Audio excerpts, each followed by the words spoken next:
Jeff Bullwinkel from Microsoft, which in terms of private sector actors has been a long-time leader on the issue of accountability in the digital age and really set the standard quite high for its peers, as well as those of us in the international system. I know that in the UN we often look to the leadership of Microsoft and the discussions that they're driving to understand how we can also learn from and collaborate better with the private sector to tackle these very thorny issues.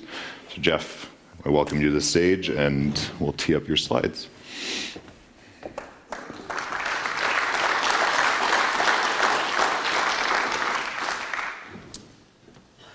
Well, thank you very much for that very kind introduction. Madam Deputy Mayor, distinguished guests, ladies and gentlemen, it's a pleasure to be here in The Hague, and I'll start by congratulating the Institute for what has been truly a remarkable year of progress on a set of important issues that reflects both the interest in the topic but also strong leadership of the Institute. So it's wonderful to see that, and we're very proud to be supporting this event as we move forward.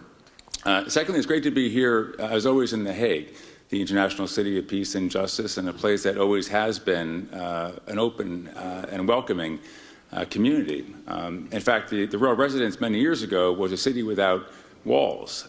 And so in some respects, I guess it makes it also a fitting backdrop for this conversation, because we are talking about another world, if you will, without walls to some extent, which of course is the digital world.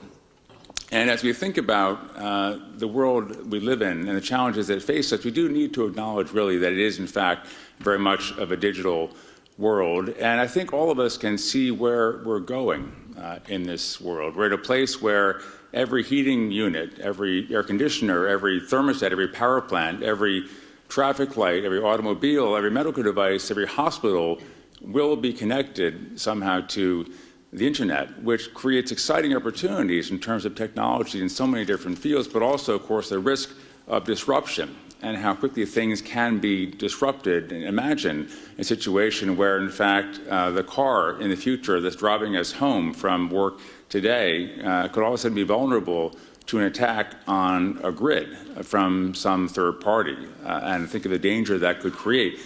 The internet, after all, and digital technology is a cornerstone of our lives today, and as has been said very effectively, the lives of all of us in the future.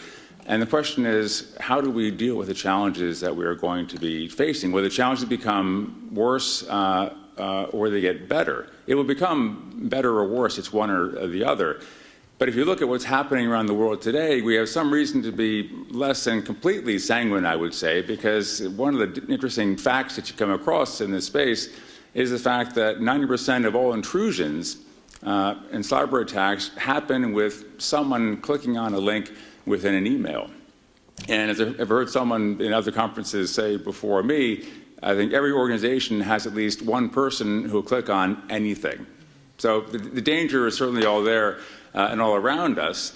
But if you think more generally about technologies of different sorts and how they evolved over time, we have seen, for example, in the area of weaponry, technology being used to exacerbate the horrors of war, where we have more and more powerful technologies being used in war, whether on land or on air or on sea, and of course nowadays very much in the digital world as well. And the question becomes, what is the planet to make of this environment in which the digital world has also become, if you will, a new battlefield of sorts. But it's also a battlefield where weapons are invisible. We can't point to that as you can a plane or a battleship or a rocket.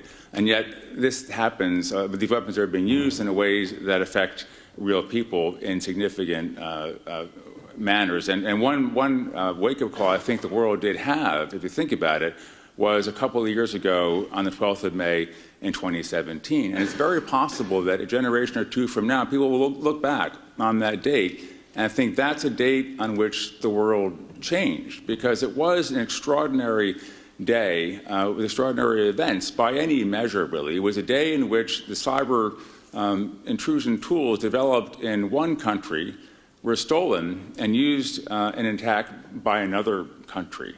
And even though that attack was thwarted, almost, we led quickly, by the way, to North Korea as a likely source of that attack, And even though it was thwarted almost by accident by a researcher in the UK, that was not until it had affected over 200,000 computers in over 150 countries. And it's worth reflecting on that for a moment, because if you think about it, can you name any other time in history when on a single day so many people in so many countries were affected by a single attack all at the same time? And I think the answer to that question really is no.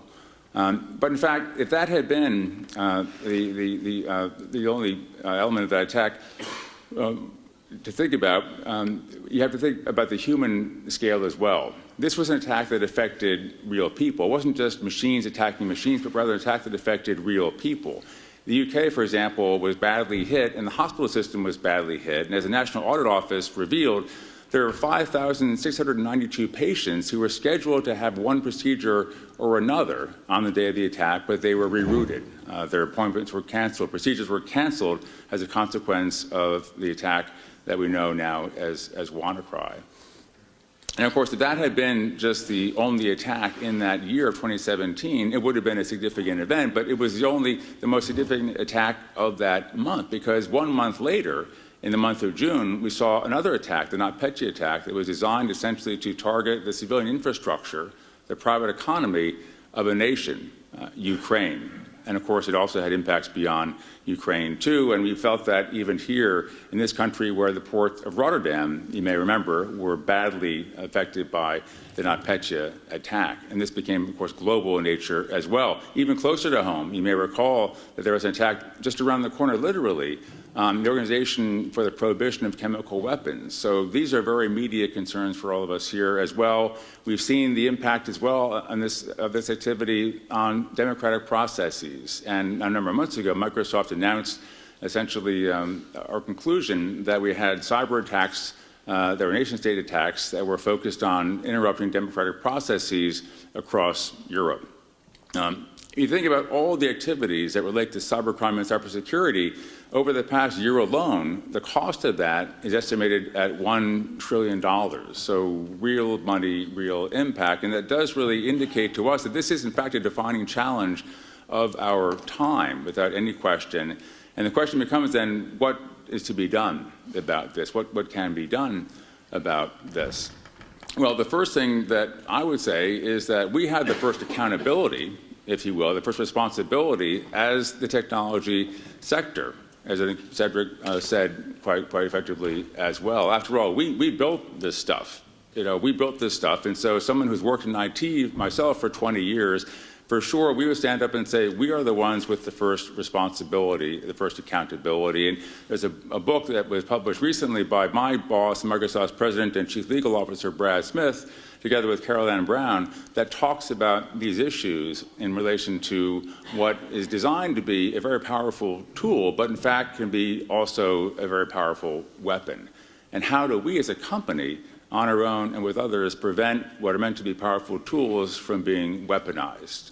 And by the way, I know one person, at least in this room, has got a copy of this book. I'm not here to promote Brad's book particularly, but it is a very interesting book, and one that we hope is a useful contribution to a conversation about accountability, and something that we, again, feel very profoundly. So we do all kinds of things that are designed to make sure that our systems are secure, that our customers and partners are safe and secure, that the broader internet community is safe and secure. And we work also with other companies in the sector as well. But we're one company, we're one sector, and there has to be more done as well, and more done also by governments. Governments need to act here as well. As one example, picking up on what Cedric said in relation to AI, we firmly believe that there is a need for new rules and policies around ethical development of AI. And we put out some time ago a set of principles that focus on ethical AI, and they are based fundamentally on the kinds of things that Cedric talked about, that others have talked about as well. One is around safety and reliability. One is around privacy and security. One is around fairness, because of this challenge and danger of bias. One certainly is around inclusion and how important that is. There is a fifth one that's all about transparency, which again Cedric talked about. And finally, the baseline foundation principle of all, for us anyway, is one that's focused on accountability. how do we make sure that computers are accountable to a human being, and that those human beings are accountable to other human beings? And so we will do these things as a company on our own, but that's only a partial measure, and we need governments to act as well. And we are, in fact, one of the companies, maybe even the first company, that it's called maybe first and most loudly for new laws, new regulations in this space. There will be a new generation of laws in relation to AI, and more broadly, the issues around digital peace and security. And in that connection, we are talking about the need for some new norms and also some measures that will help to give meaning, to animate existing norms that have been accepted for some time in relation to cybercrime and cybersecurity. And thankfully, we're not building on a blank slate. And you look, for example, just at what was done with the Geneva Conventions back in 1949, where you have rules designed to protect civilians in time of war. But we're saying there should be rules today designed to protect civilians in times of peace, because what's happening is we are seeing nation states attacking infrastructure and ultimately civilians in times of relative peace. And how do we address that challenge? Well, one way we are seeing some progress is through the Paris Call for Trust and Security in cyberspace that some people here in the room may know something about. It was launched just about 1 year ago exactly by President Macron in France. And it has attracted a lot of attention since that time. It's focused fundamentally on these three things. And it is a multi-stakeholder commitment. Perhaps it should be an omni-stakeholder commitment, building upon the comments a moment ago, but one that does bring together actors in government, actors in academia, actors in the private sector, civil society, of course, playing a fundamental role here as well. It's that kind of dialogue that's important to help all of us progress in the right direction. The Paris Call is focused on these 9 priorities. I won't go through them now because of lack of time, but for those who don't know much about this initiative, I encourage you to take a look at this, because fundamentally it's all about driving, again, a more secure environment online, but one that's defined by accountability across multiple different stakeholder groups.